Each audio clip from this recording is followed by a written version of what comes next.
Pour la 13e fois de leur histoire, l'équipe de France et la sélection d'Argentine vont s'affronter ce dimanche 18 décembre. Cette fois, ce sera pour le plus grand rendez-vous qui puisse exister, à savoir la finale du mondial au Qatar. Avant cette affiche en apothéose, je propose un retour sur 4 précédentes confrontations spéciales entre les Bleus et l'Albiceleste.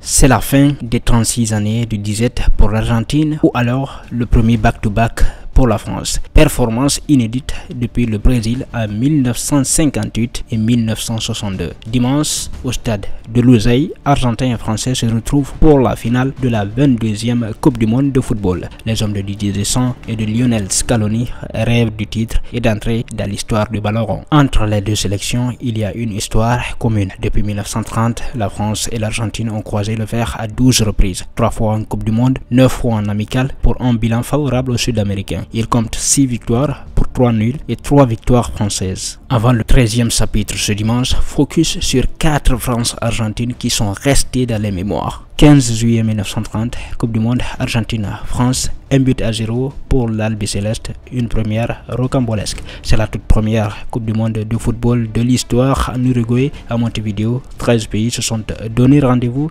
L'Argentine et la France sont dans la poule 1 avec le Chili et le Mexique. Seule l'équipe qui se classera première se qualifiera pour les demi-finales. Le 15 juillet, 2 jours après avoir battu le Mexique 4-1, les Bleus affrontent l'Albiceleste qui domine les débats et assiège la case tricolore. Sur sa ligne, Alex Tepo réalise des miracles, mais à la 81e minute, Louis Monti trompe enfin le gardien sur un coup franc direct. À la 84e minute, l'arbitre brésilien Gilberto Almeida Rego siffle la fin du match. Les deux équipes sont surprises, les Français et les spectateurs en colère. Ce n'est qu'après de longues minutes que l'homme au sifflet reconnaît son erreur. Les joueurs rentrés au vestiaire et certains déjà sous la douche sont invités à revenir pour disputer les 6 dernières minutes. C'est dingue, l'Argentine conserve son avantage. En demi-finale, Argentins et Uruguayens croqueront respectivement les États-Unis et la Yougoslavie 6-1.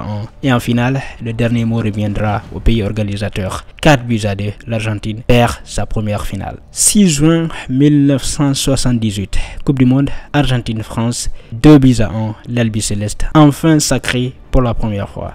L'Argentine organise la 11e Coupe du Monde et se veut ambitieuse. Depuis le championnat sud-américain de 1959, ancêtre de la Copa América, elle n'a plus rien gagné et compte soulever le trophée devant son public, alors que le pays subit depuis 2 ans la dictature du général Jorge Rafael Videla. L'équipe coachée par César Luis Monetti et les Bleus dirigés par Michael Hidalgo sont dans le groupe 1. Les deux équipes s'affronteront lors de la 2e journée. Durant la première, l'Argentine a battu la Hongrie 2-1 et la France s'est inclinée contre l'Italie 2-1 également. Les tricolores doivent donc relever la tête pour ne pas être déjà éliminés. Mais à Buenos Aires, le match est rude. L'Argentine domine le débat. Mario Kempes fait souffrir les défenseurs et Marius Trésor, le capitaine français, touche le ballon de la main dans la surface après une frappe de Léopold Luc. L'autre capitaine, Daniel Passarella, ouvre le score en trompant Jean-Paul Bertrand Lemanes sur penalty à la 45e minute. Après la pause, tout s'accélère. Les Bleus perdent d'abord Bertrand Lemanes,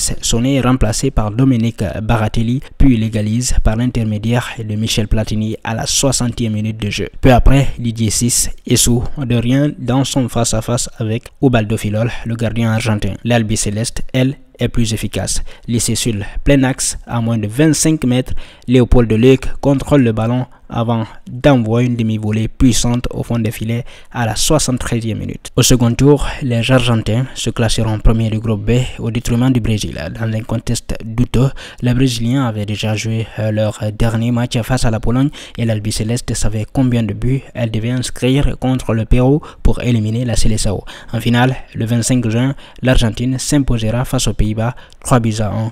Depuis ce 6 juin 1978, la France, elle, n'a plus perdu en Coupe du Monde contre une sélection sud-américaine. 11 février 2009, amical France-Argentine 0-2 pour l'Albiceleste, la balade de Messi. Les légendes sont de sortie au stade Vélodrome de Marseille pour une rencontre amicale. L'équipe d'Argentine se présente avec Diego Maradona dans le costume de sélectionneur. El Pibe de Oro, le gamin en or, a pris ses fonctions 4 mois plus tôt. C'est son deuxième match. Et sur le terrain, il y a bien Lionel Messi qui est en train de prendre une dimension incroyable avec le FC Barcelone. Les Bleus, eux, Bleus sont moribonds. La fin de l'ère Zidane en 2006 est difficile. La France sort d'un Euro 2008 cataclysmique et cherche un nouveau souffle. Elle ne le trouvera pas dans la cité phocéenne. Sans fond de jeu, sans cohésion, sans génie, la sélection européenne cède une première fois sur un tir de Jonas Guterres à la 41e minute. La seconde période ne sera guère radieuse pour les Bleus. Dominés, ils subissent toujours. Sergio Agüero, très remuant, laisse sa place à Carlos Tevez et tout suit. La seconde période ne sera guère radieuse pour les Bleus. Dominés, ils subissent toujours. Sergio Agüero, très remuant, laisse sa place à Carlos Tevez et tout juste entré en jeu, l'attaquant dynamite l'arrière-garde française et transmet le ballon à Lionel Messi, numéro 18 dans le dos. Le numéro 10 était encore attribué à Juan Roman Riquelme.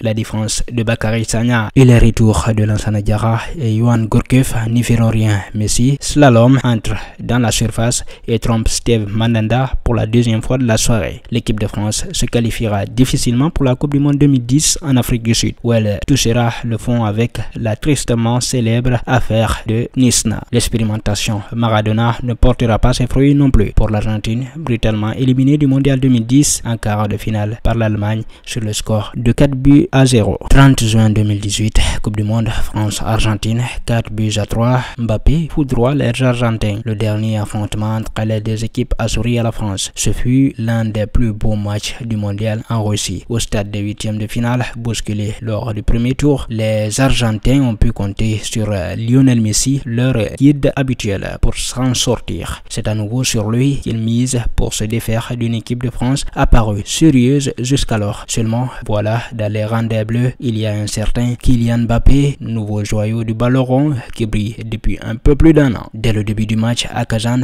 l'attaquant place une accélération terrible qui conduit au penalty transformé par Antoine Griezmann à la 13e minute. L'Argentin réagit avant la pause grâce à Angel Di Maria de loin à la 41e minute, puis rend l'avantage juste après sur un tir dévié par Gabriel Mercado à la 48e minute. Pendant 9 minutes, la France sera menée au score. À la 57e minute, Benjamin Pavard lance une demi-volée venue d'un autre monde pour égaliser à 2 buts partout. C'est le début d'une folie qui durera une dizaine de minutes. Dès lors, la machine française écrase tout grâce à Kylian Mbappé. Le jeune joueur, alors âgé de 19 ans, donne l'avantage aux siens à la 64e minute avant d'inscrire le but du break à la 68e minute. L'Argentine ne s'en relèvera pas, tout juste réduit-elle l'écart par Sergio Agüero à la 93e minute et fera passer quelques frissons jusqu'au bout. L'équipe de France obtient son premier succès contre l'Albiceleste depuis un match amical en 1986 et sur cette lancée, la bande amenée par Didier Deschamps ira décrocher le titre mondial. 4 ans plus tard, le destin remet les deux cadors face à face. L'Argentine a l'occasion de prendre sa revanche, mais pas sûr que la France l'entende de cette oreille.